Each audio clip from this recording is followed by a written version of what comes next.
Bismillahirrahmanirrahim. Sallallahu Alaihi Wasallam. This is Tawhid Mia from HMTMCSE.com. Welcome to Dev Bismillah series. Today we are going to learn how to install Visual Studio Code. Nowadays, Visual Studio Code is very important editor for all of developer. So let's start how to install your Visual Studio Code. For that, let's go into browser. Now I'm going to search the VSCode from here, pressing enter. You're seeing this URL code.visualstudio.com. I'm clicking on here. Then this is the Visual Studio Code. Internet getting a little bit slower, that's why not loaded yet. Yes, it's loaded. Now you're seeing this is the download URL. We are using Windows, that's why we will download the Windows version. Here you are seeing lots of version for other operating system, that is Mac OS, Windows 64 and Linux 64. .dev, most probably Ubuntu and Mint and something like this. And the RPM package, this is basically for CentOS, Fedora, Red Hat, like this.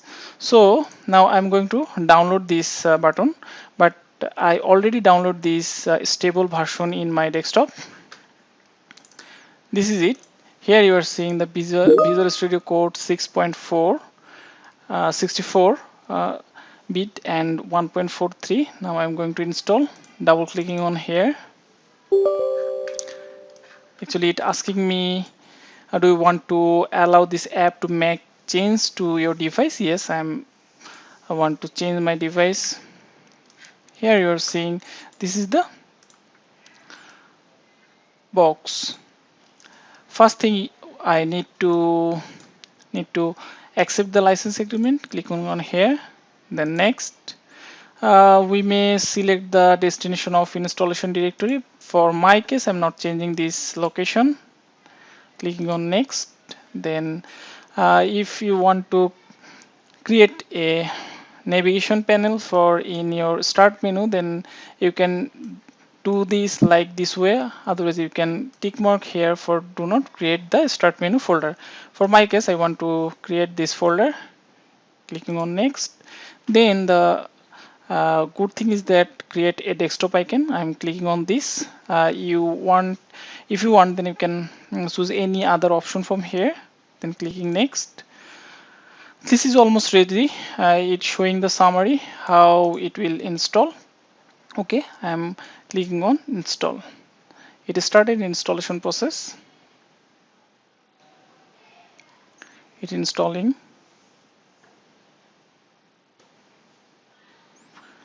You have to wait some time for complete the installation process.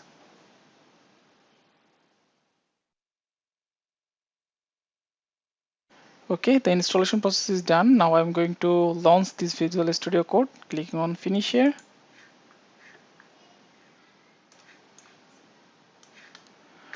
The code is started. This is actually the Visual Studio Code. Here you are seeing the Visual Studio Code welcome message. And if you want, then you can explore your right panel side. You can select any of your directory from here. And it also support version control systems such as Git and others. There is a run and debug system. We will learn this thing later. Here, the largest plugin system of this application. This is very useful extension or plugin system for Visual Studio Code. If you want, then you can install a lot of plugin according your need. This way, you can easily install your Visual Studio Code and you can start coding from here. This is open source and lightweight, so you can use this Visual Studio Code for any coding. Thank you guys. Thanks for watching this video. Stay tuned with me. Please don't forget to subscribe my channel. Thank you.